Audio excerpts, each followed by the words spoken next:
Hello, Mike Lanier from CarShowNationals.com with my co-host Jeff Thisted, and today we're gonna. How you doing?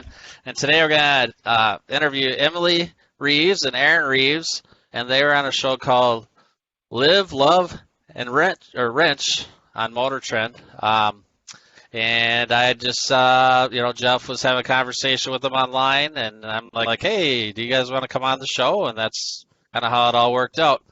Jeff didn't even know the guys, so it's gonna be interesting for me. Surprise to me, and not only Live, Love, Wrench on MotorTrend, Discovery, Velocity, whatever the hell they call it now, but the Flying Sparks Garage on YouTube. You've got like 12 billion viewers. You got a few million videos.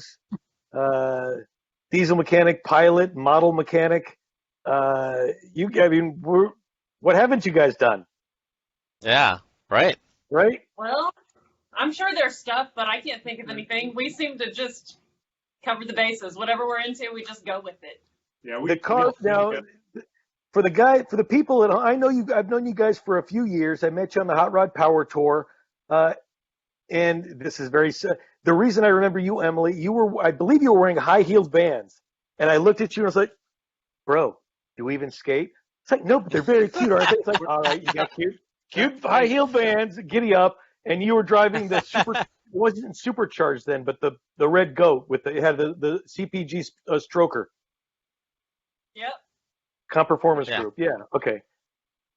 Well, yeah, that was I guess the first year that we did the build. So we started the YouTube channel that year in 2015, and we did just an NA stroker motor on my GTO named Roxy, and that was the start of the Flying Sparks Garage YouTube channel. And I had reached out to Hot Rod like roughly 6,000 times to try and get them to notice me and notice what we were doing with the YouTube channel.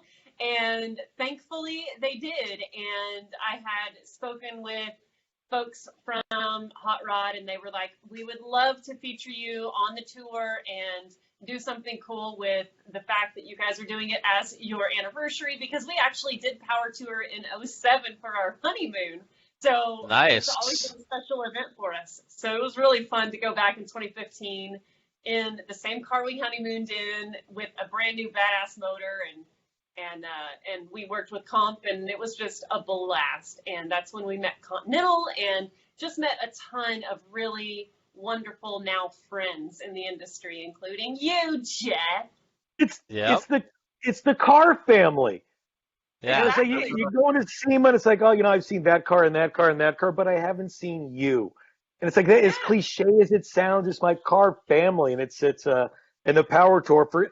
I love Christmas with my family, but to me, the Power Tour is the most wonderful time of the year. It really is. Yeah. It is an awesome event. And you guys honeymooned on the Power Tour, but you went on your first date in the car behind you. Is that correct, or am I making this up? Yeah. It is right. Okay. It's really weird to think of, but it's been almost 20 years now that I drove her home. It was from the church, the whole youth thing. I drove her home. I was much older than her, but we can ignore that little detail. Not much older. At the time, 14 and 17, and I was a mature 14. There you go. And he was right. I was like, oh, so we dated in the Datsun. It was my first car, and it basically sat because we ended up buying a house and then building a shop and then building a couple businesses that are no longer around. But the current one's been 5 years we're working on, and then so eventually we got around to the 10-year wedding anniversary for Power Tour, and we said, you know what? If there is a time, this is the time to build that car, because we have so much history, and the story is actually, it has some validity to it, and it's probably going to touch some people, and it's going to. One of our big deals is bring other people out of the garage, their cars, their projects out of the garage, get them working on it, and go enjoy it together. So that was a hope of ours to get this together and just. So we restored the car that we dated in for our 10-year wedding anniversary. And it was nice. Is that a wrap or is it paint? It's a wrap. Yeah. It is a wrap. Matte metallic from Avery. Oh, it's super bitchin'. I love the color. The car, got a bunch of attention. Where are the tennis balls? They're not actually. They're not in the intakes right now. They're not. No, they sat in the hot sun actually, like, and kind of incorporated almost, like the white lines just kind of were sticking to the intakes, and we were like, we don't approve of the tennis balls anymore. We noticed it first at SEMA. I went to pull one out, and it was kind of stuck to it, and it looked like bubble gum on it. Oh man! Yeah, to explain to the folks at home, the tennis balls, I believe it's an LS3. Correct me if I'm wrong, and not Hillborn injection. We've got the velocity stacks up top, super bitchin'. Yeah. Ingles. Oh, comes out of the hood. Yeah. It's engine porn sticking out of the hood.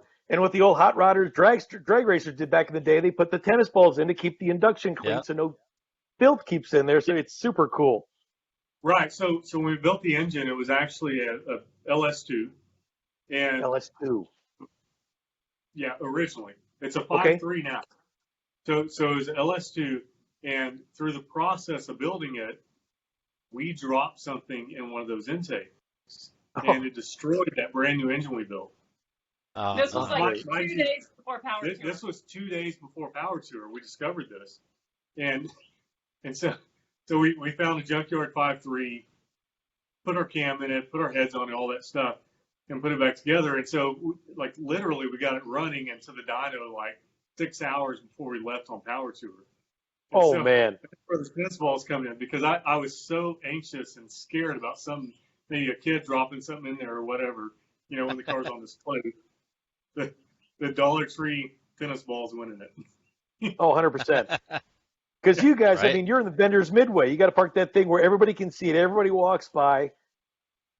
Yep. At least there's some respect out there for the car. So it's now a 5.3, a stock bottom end 5.3 with just a comp cam. Stock 5.3 bottom end. It's got stage 2.5 Patriot heads on it. Okay. And it's got a custom grind cam that we designed with comp. And I don't know, it does 360 to the tire, so it's not a fast car compared to like what Emily drives. Yeah. But it's a lot of fun. It's lightweight, it's 2,800 pounds. It's a rad car.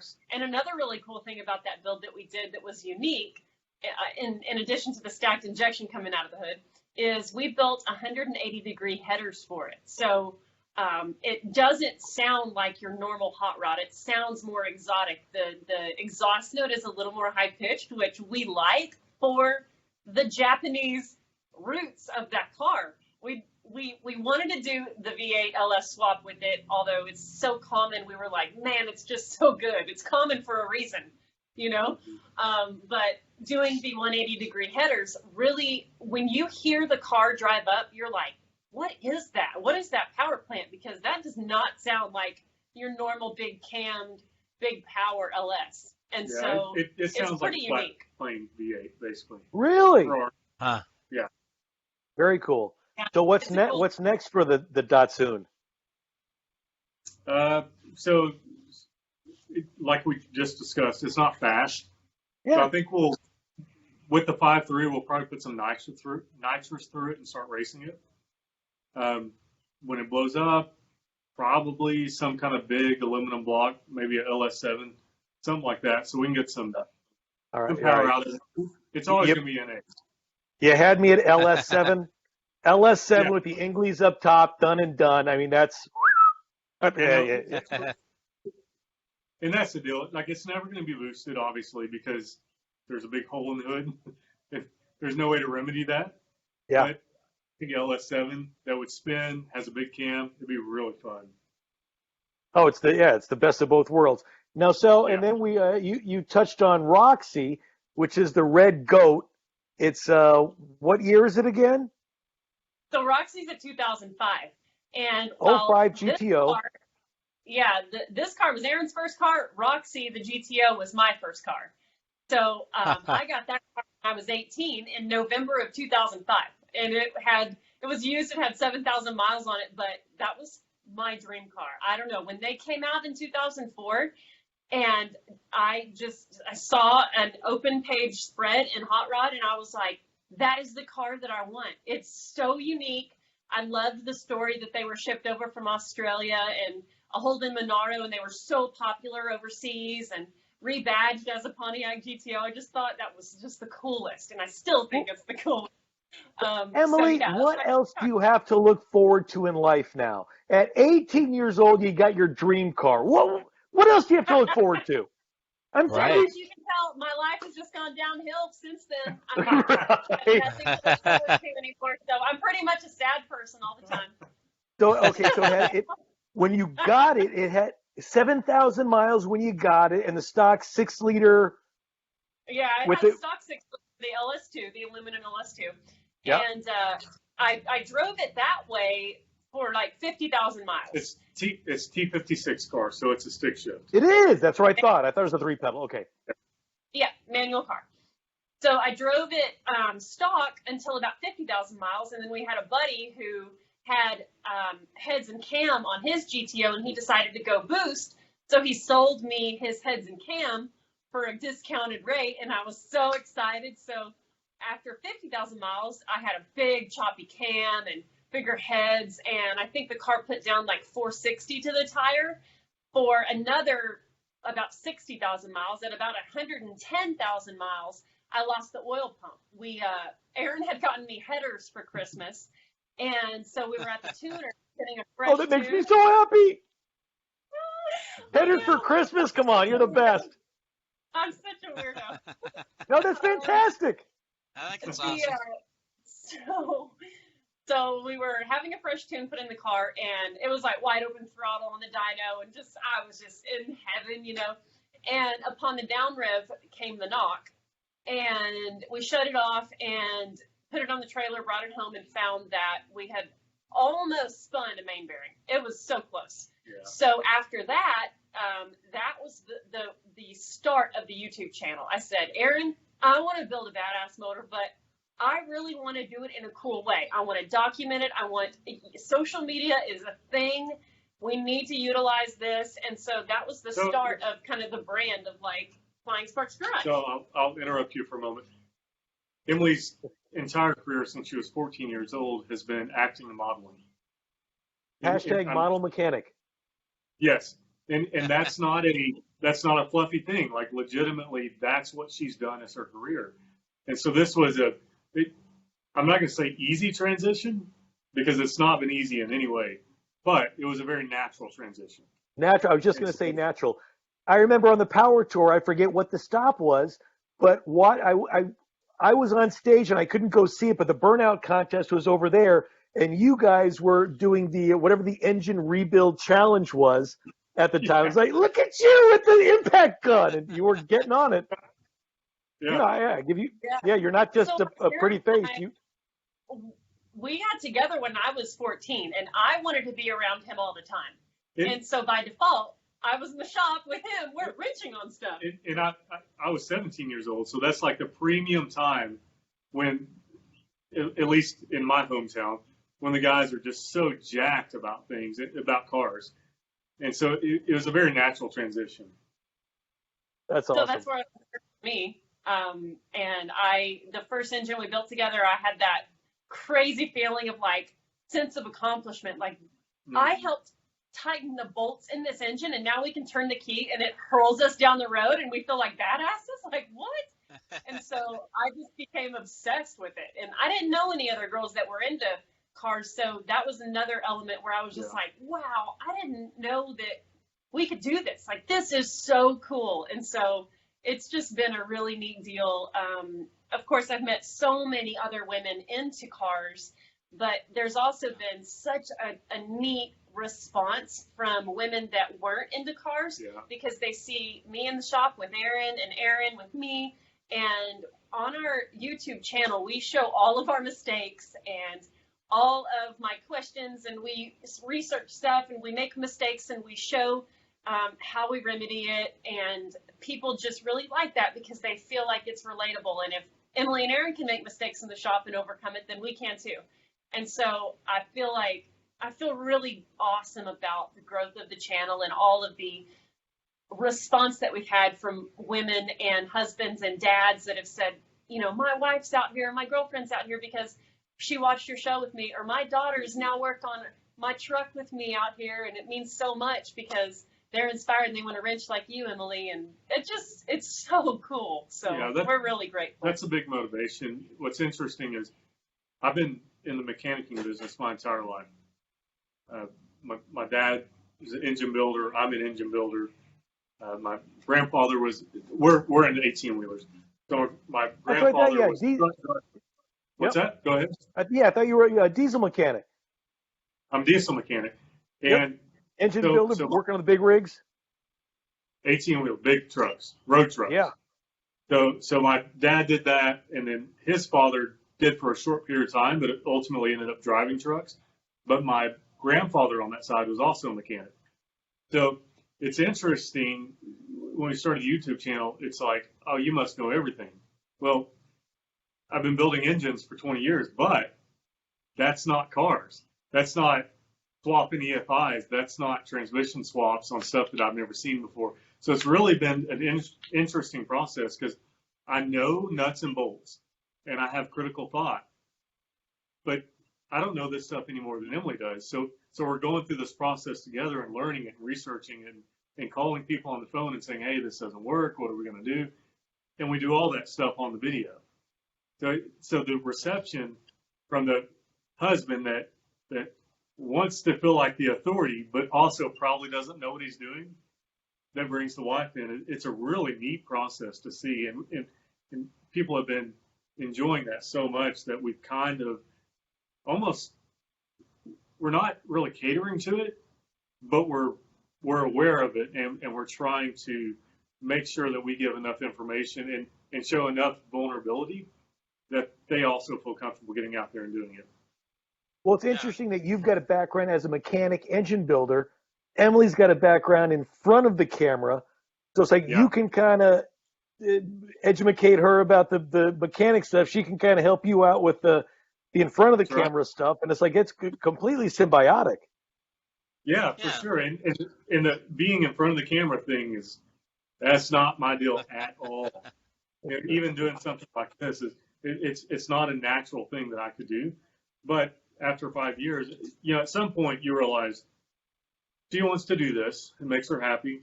I enjoy working on cars. I guess this is a part of my life. So.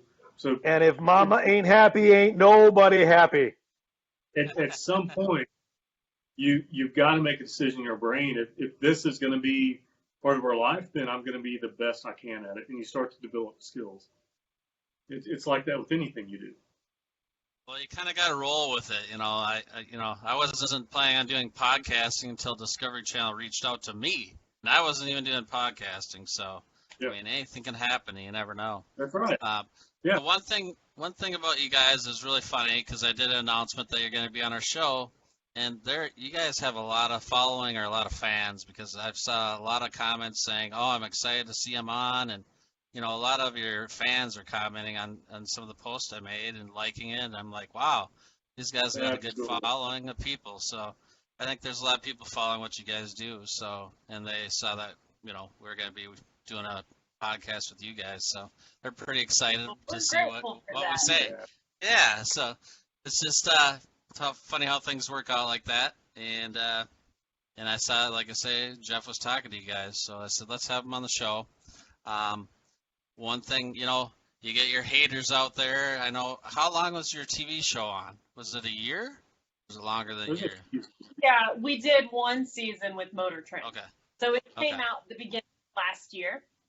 Mm-hmm. And from what I understand, I still get messages that people are seeing it. And even like overseas, I got a message from a dude in Switzerland. And he's like, I'm just seeing your Live, Love, Rent show. I love it. And I'm like, well, so like, Discovery has it. It's their product, so they're just going to... They're huge in Czechoslovakia, Mike.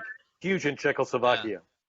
Yeah, they're huge overseas. Yeah, exactly. I mean, overseas, too. There's a lot of people watching some of these shows. And that's what gets me. Discovery's still making money overseas, but you guys aren't getting dime one from residuals or anything from any of the overseas or any of the re-airs, just like on Rods and Wheels. It's like, how much do I see? Nada. Yeah. Yeah, and I've seen your episodes, Jeff. Stop it. Yeah, but it was fun. You guys had a good time doing that. It's at least a little bit more exposure. Uh-huh. Yeah. And you guys are gonna keep doing your YouTube channel, and that's kind of probably one way you're discovered. The same way with Bad Chad, he was discovered. I think him and his girlfriend. I don't even know if they're married yet, but they were doing videos, on YouTube, and next thing you know, they got a show on Discovery also. I mean, so they're watching some of the things that some of these people do on their videos, and getting discovered that way. So, and maybe a lot of people didn't understand that.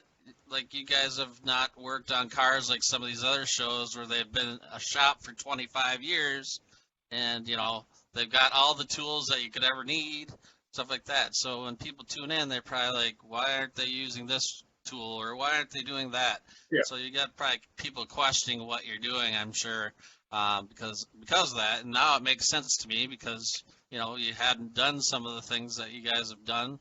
And you get some people think you should be a perfect expert of every single thing you're doing on TV, and if you're not, you're an idiot or whatever. So now I can see it. I think it's a really good thing that you guys are doing to get like a couple involved in working on cars together. I think that's a really good idea, and people probably enjoy that. We made a choice early on to not be experts. That whole area, it's too stressful, and it's impossible. If you position yourself as an expert, by half the audience, you're going to be wrong all the time, because there's always 10 different opinions of how things can be done. What we judge ourselves by: can you complete a project, and can you go 10,000 miles on Power Tour like we did in this car and all of our cars? We've done Power Tour in multiple different vehicles. We build them up until the day we leave. We hit the road. We take some tools with us, and we complete the trip. And we get home and we drive for years afterwards. And once you accomplish that, I don't really care about your opinion, whether or not it's right or wrong. Yeah, because you guys did it. All right, so you did the Power Tour in 2015 in Roxy the Goat with the CPG Stroker. Then the following year, was it the Datsun? So we did Roxy for 2 years. 2 years, okay, with the same engine. 15 and 16. And for 2017 is when we built the Datsun. Yep. And then we took the Datsun 2 years. Okay, 2 years, all right. 17 and then, because there has been a modification to the GTO, some sort of whiny device. Yeah, she's got a little whine nowadays. Yeah, and you took it not only on a Power Tour, but you did, and I can't even, you did Drag Week. So the Roxy, we rebuilt Roxy for Drag Week. So like Roxy's initial 408 stroker build that we did in 2015 for Power Tour, to us that was like a huge deal. We're like, we're gonna build a big displacement, big power LS and go on Power Tour. Yep. And so like 4 years later, our expectations of our builds and of ourselves and of our experience just leveled the heck up. And we said, all right, we're going to pull this 408 stroker out and make it a boosted 408 stroker and install a Ford 9-inch rear end and new suspension and a one-piece drive shaft and a roll cage. We caged my car just in case I was lucky enough to go fast enough to need it. And we did Hot Rod Drag Week, which was like such an incredible achievement just to finish it. I mean, I was not even nearly fast compared to a lot of the guys. I wasn't the slowest, thankfully. But it was really first fast, smashed. Do you remember the zip tie drags? I went there. You guys were there at the very first one. Yep. And I remember Kale put me on camera. Like, hey, Jeff, do you think the 55 is going to run 10s? And it's like, are you out of your mind? You've been watching too much Street Outlaws. If I can make it down the track, if I can make it from here to Tucson without braking and down the track, I'm happy. So it's like the fact that you guys did Drag Week, I mean, come on, high five. That's fantastic.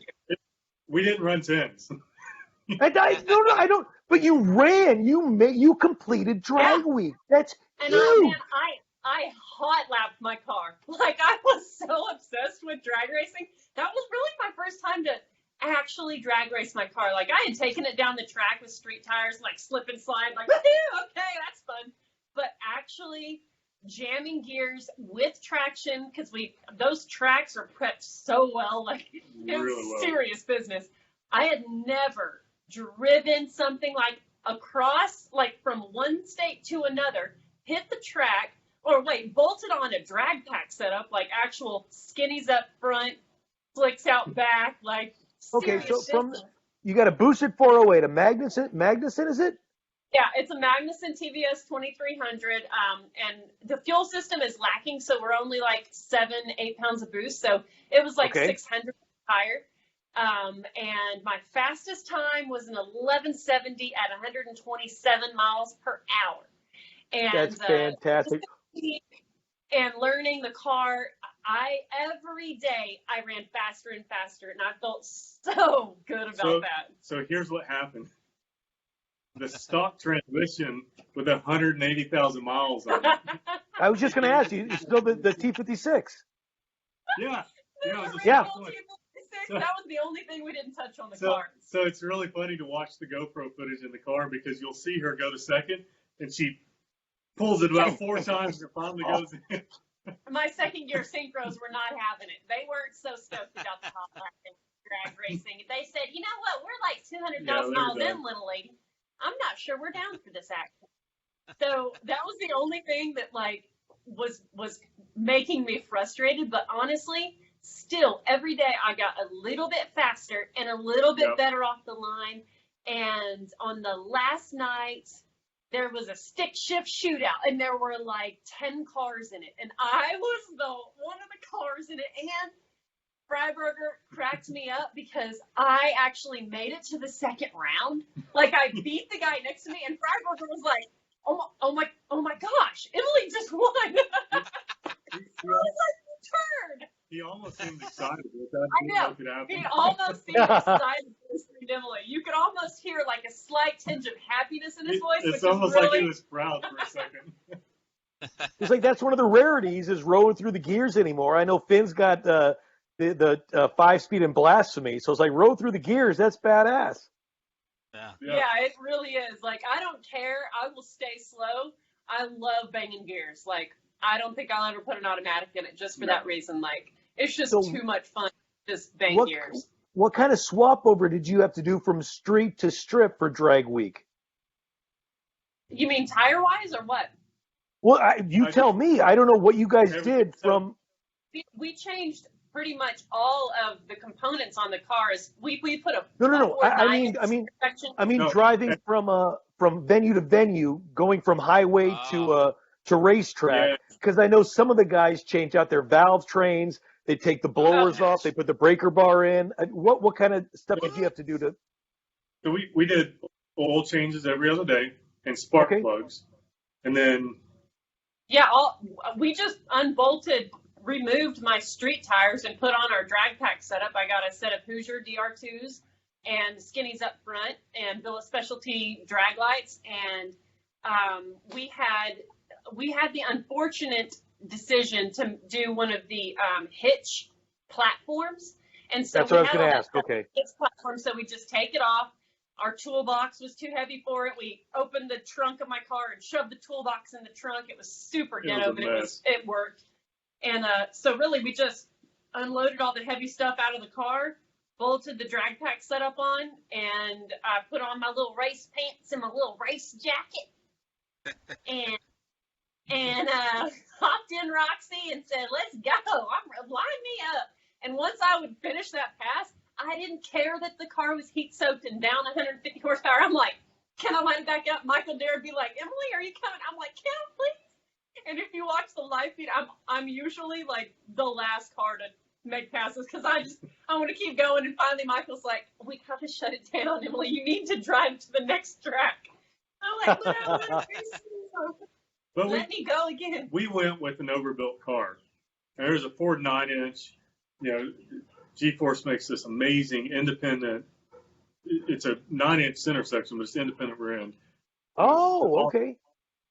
Oh, Yeah. dude, badass And stuff. we've got a twin disc clutch that's good for like 1,500 horsepower. Our engine's probably for 1,000. We're pushing 720 out of it. So we were so overbuilt that she could just run this thing over and over and over and learn it. And then we put our street tires on it and drive 200 miles. And that's it. Street tires to drag tires, and that's it. Yeah. Dude, Very cool. so freaking awesome. Yeah. Yeah, for sure. So you signed up for this year? Are you hooked on it for life? Oh yeah, I mean, if it happens. Hopefully COVID-19 doesn't kill it. Considering that they rescheduled Power Tour, I wonder if they'll also reschedule Drag Week being the second week of September. But I guess we'll just have to see how it all unfolds. Yeah, I forget who told me. I love the Power Tour. They're my people. And it was either Texas Thomas or Hot Rod Zach, or Jacob. One of those guys is like, you got the Power Tour. Drag Week is Power Tour with 3,000 horsepower cars and a purpose. It's like, wait a second, that sounds really neat. So I still haven't been on a Drag Week, and it's one of my goals. I don't need to race my car at all. I just want to go and see and witness. And it's like, yeah, because I know that Cotton went last year with Tony and Finn, and and I was giving him a hard time. It's like, dude, you keep on posting your food. It's like, that's so people know I'm not with them. I'm not helping them. I'm eating food. You're not allowed to help. Like, wait, seriously? Yeah. Oh yeah, it's this whole thing, and I had no idea. So I want to go and check out the sites and smell the race gas. It's a much smaller group, but this group, so Power Tour is kind of like this. Everybody's out there in old cars, and so everybody's got everyone's back. Drag Week is so much more like that because they want to help you get out there. And I mean, these cars are insane. Like Emily's car is very streetable, but still, over 700 horsepower to drive it and drag race it every single day. Like, it's a different group of people that just want to see each other make it through.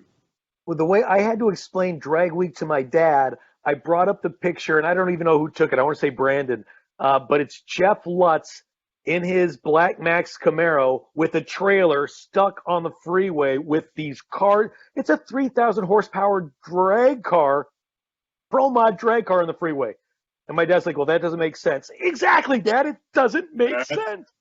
Doesn't make sense. It's just nuts. So yeah, I want to. Yeah, those cars are nasty. And your car, just like you said, is very streetable, with very minimal modifications. I know some of those guys have to change out entire valve trains in order to just street it. Dude, they're knocking pistons out. Right? Before they go today. Wait, what is it? Did they get into the 6s or the 8s? No, How many? 5s. Oh my, that's it. $5.99. Oh my god. There we go. Yeah. Over 200 miles an hour. Yeah. Wow. Incredible. Right? Incredible. Unbelievable. And then, and these guys actually introduced me to Ken Cox and Matt Twombly at SEMA. Yeah. And I was just talking to Ken, and Ken posts pictures of that car at the local burger joint. And it's like, dude, that 200 mile per hour street car. He drives it all the time. That's sick. It's got 6 cup holders in it. I mean, it's just, it's got power steering. Right. Pro Mod has power steering and automatic windows. How many horsepower is he running? Over Like 3,000. 3,000, maybe more. Yeah. That's like that car out of Iowa. It's I think, what is it, Oldsmobile? He's got 3,000 horsepower street driven. But That's crazy. yeah, and he's street Amazing. drives. He's on, and it sounds pretty good, and they got it hooked up to computers and everything else. So. Mm-hmm. Yep. You took Roxy a couple times. You had the Datsun a couple times, and then it sort of matches your Continental banner in the background. The not the fleet side. It's not a step side. It's Nope. It's a tool bed. It's tool bed. Wait, what did you call me? Yep. Oh, there it is. Garfield the yeah. truck. That's Garfield. Yeah, it's super cool. I've got the airbags all the way up because I'm changing the oil on it. Oh, nice. No, wait, that's so you don't need to jack it up with jack stands. You just put the air right up.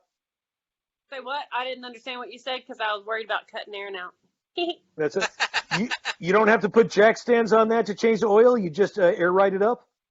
We use jack stands. I mean, I put Okay. the airbags all the way up because it's on Yeah. air ride, so I'm like, psh. And then I just put jack stands under the frame rails just so that all the internet people don't freak out when I get underneath it. Like, oh my God, you don't have jack stand, it's gonna crush you. Okay, is there anything you guys do in the garage and there isn't a camera on? Yeah. We're not going to Drink talk about beer. this yet.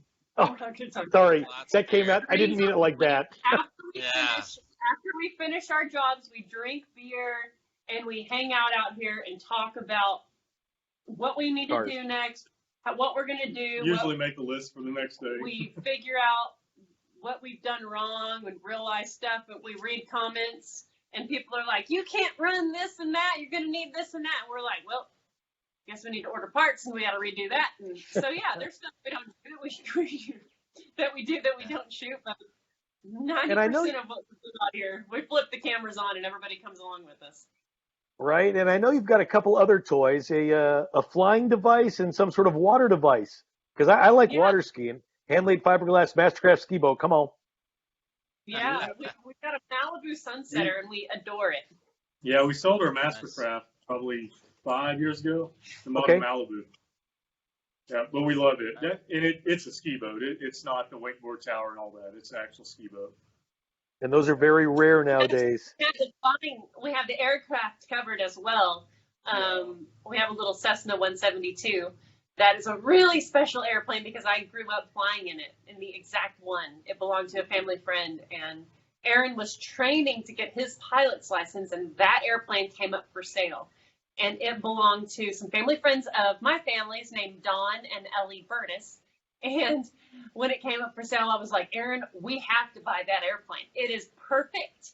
It's the sweetest airplane. I have memories with it. I don't care that it's double the money that we've been looking at. So it all worked out. Like, we needed that airplane, and it's such a special one. And he ended up getting his license in the plane. Yeah, I finished my second hours. I finished in that airplane. It's about 3 miles from the house. We bought the hangar and the airplane. It's on a private strip. There's probably 30 other airplanes, or at least there's 30 other hangars. I don't know how many airplanes there are. So we're able to go to it, hang out. Like it's like a second home to us. It's really fun. I was lucky to fly one of those Cessna 172, but I didn't land it. Yeah, right. I went over the airport at top speed, though. So can you work on the plane? Are you able to work on the plane to maintain the plane, the engine-wise, any of the mechanics on the plane? So I can do oil changes. A little bit. I can change tires, and I can change brakes. And that's pretty much it. I can pull my spark plugs out and clean them, but I don't do that. I've got a mechanic that does all my annual inspections. You have to have certifications to work on certified aircraft. That's what I was at. That's what I was curious about. Okay. Yeah. But such a cool story, and I had no idea. Yeah, I didn't know that you grew up with the plane, and then that's a great story. Yeah, I mean, it wasn't ours. It was just a family friend, but he would take us flying all the time in it. My sister and I would go flying, and I have so many memories as a little girl in the back of our plane. It's really, really sweet. And we named it after his late wife. So it was Dawn and Ellie that owned it, and so she passed away, and he sold the plane, and then he moved close to be with his kids.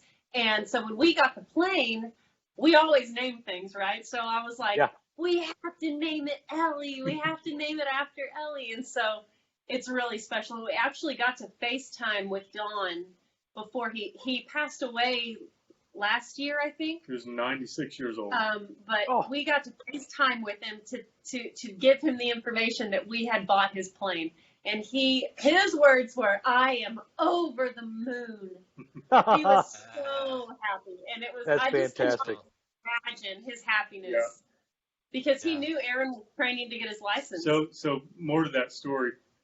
He was 94 when he sold the airplane because his wife had passed away. He needed to move. We covered that, but he knew I was wanting to be a pilot, and so after his wife passed away, he came over and he said, he and I didn't know each other very well. I kind of married into the family.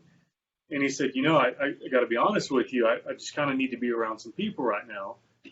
I know about electronics and I know about airplanes. Are you interested in either subject? Because I don't want to take much of your time, but a couple hours a week would really help me in this time. He was lonely. He was lonely. And he was intelligent enough to say, hey, I need to be around somebody. He said, I'll come to your shop. Like, we can just sit there. I'll teach you something. And I said, well, I'm interested in both of those things. Like, I could really benefit from learning those. And so he taught me about. And he's going to come to you? He did. Yeah, he came to me. Before he moved. Oh. Yeah, right before he moved. And so he came to me. Fantastic. He taught me about, aviation, and he taught me some of the basics of aeronautical charts and navigating. He taught me about, the way electricity moves through a wire and all these things. And then right before he moved, he brought me a set of tools, and he said, hey, look, I use these to maintain my airplane, and I know you'll have one someday, Right. so I want you to have my tools. My gosh. Wow. Isn't that crazy? That's so cool. It's so neat. So That's it. And I haven't seen you guys do it lately, but I know for the viewers at home, if you follow them on Instagram and Facebook, I know I've seen a couple times where you guys will go to dinner. Well, we just took the plane to another state for dinner, and it's like, or you go, where did you guys go on vacation in the plane? Yeah, we've taken it a lot of places. It's been 4 years, so we've gone all over the place. We always stay at PRI up in Indianapolis. That would be a 14-hour car drive, I guess, or a commercial. Where are you guys out of? Where are you guys out of? We're around Dallas. We're Dallas, Texas. Okay. Dallas-ish. We're out in the country. But yeah. So the cool thing about the airplane is basically, for us, it's a 2-hour drive to the airport. You have to get there 2 hours early, and then you have to make your to fly commercially. Yeah, to fly commercially. And you make your flight, and then you rent your car, and you do all this stuff. With a small airplane, I call them and I say, hey, I'm going to be there between these hours. They have a car waiting at the airport. We drive 3 miles, get in our airplane. We might fly. We might sit in the seat for 5 or 6 hours. But by the time you do the math, basically we get up there, trim the airplane out, and we're doing this, talking to each other. Every once in a while I talk to the radio, and we just sit back. When it's time to land, we land the airplane. The car is typically, whoever's running the gas station, the FBO, will pull it out the airplane. They put our bags in for us, and we leave in it. And it sounds like this elaborate thing, but it's typically cheaper than 2 airline tickets to go somewhere. Oh, and it's certainly cheaper than buying gas to drive the car there. It's not an expensive thing. Think the way aviation is right now, think 1950s America, where they come out and they fuel your car for you. They wash your windshield. What can I do for you? And it's just the cost of filling. And that's basically general how it still aviation works. is really, really cool. It's just a bunch of really kind people that like airplanes and they want to be at the airport, so they're there. Right. With your story, and then you said in the 50s, you brought me back to It's a Mad, Mad, Mad, Mad World, the movie. And you've got Jim Back, is the guy who played Thurston Howell III on Gilligan's Island, and they're flying the plane. Go back and make me another highball. Well, you've already had 3. That's the only way to fly, man. Yeah. You guys are up there chatting away. You got it all trimmed out. Yeah, Emily, make me another highball. Right. That's against the rule. Yeah. Right? There's some rules that are made to be broken. That is not one of them. Right. Exactly.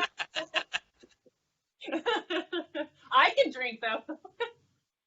Yeah, I do carry. I've got a little suitcase with all the little mini liquors in there. So anybody that's riding, as long as they drink within reason, have your cocktail.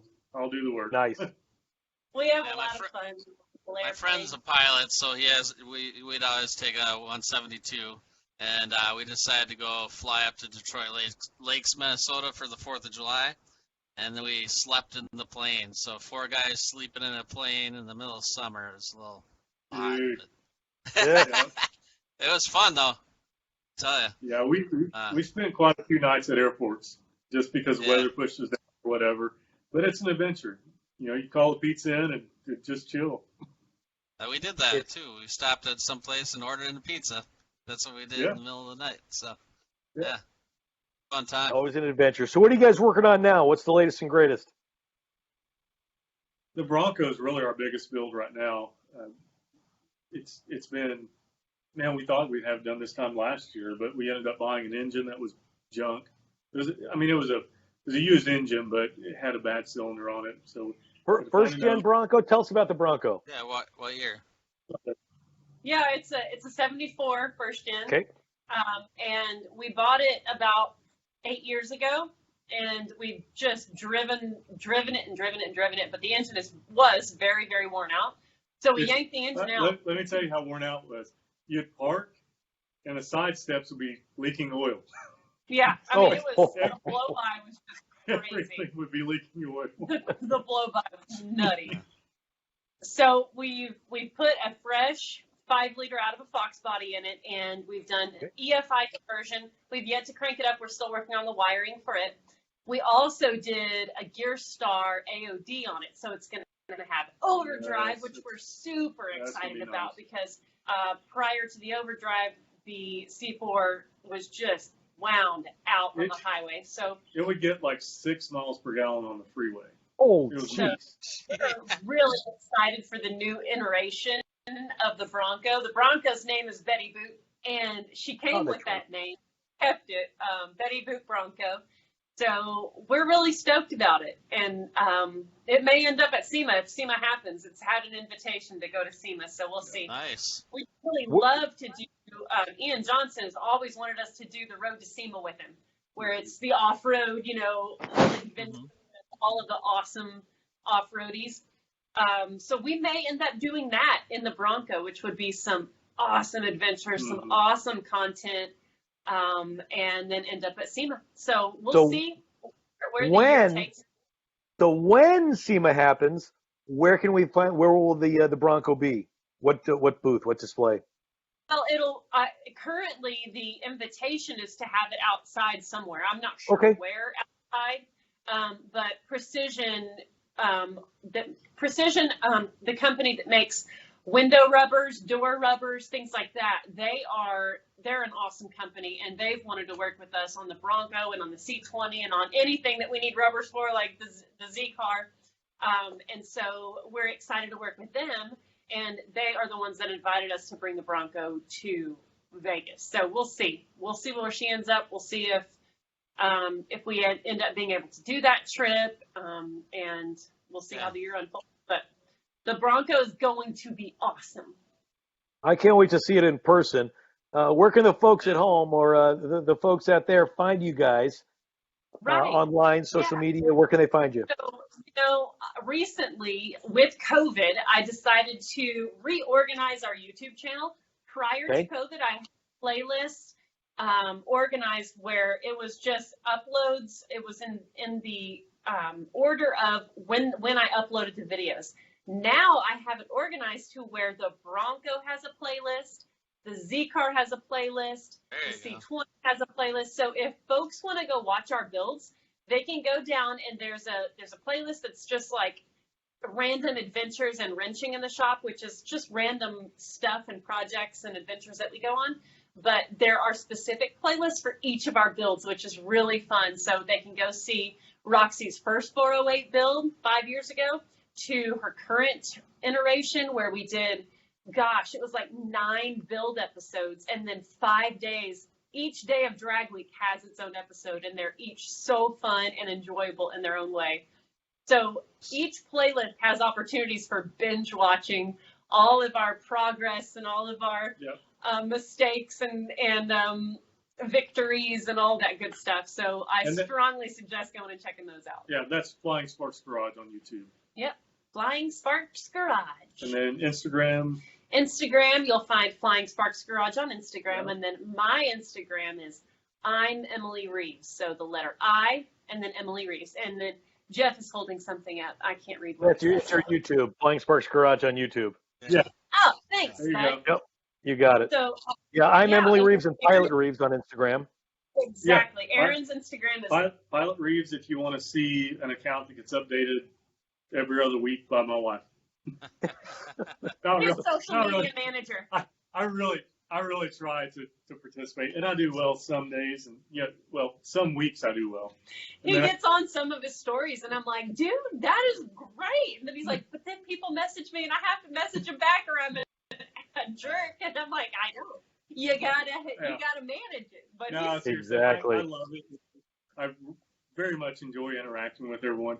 I just get busy in my work. I'm kind of one of those hide in the corner and get all technical kind of persons. He's the hermit. I'm the opposite of the hermit. Exactly.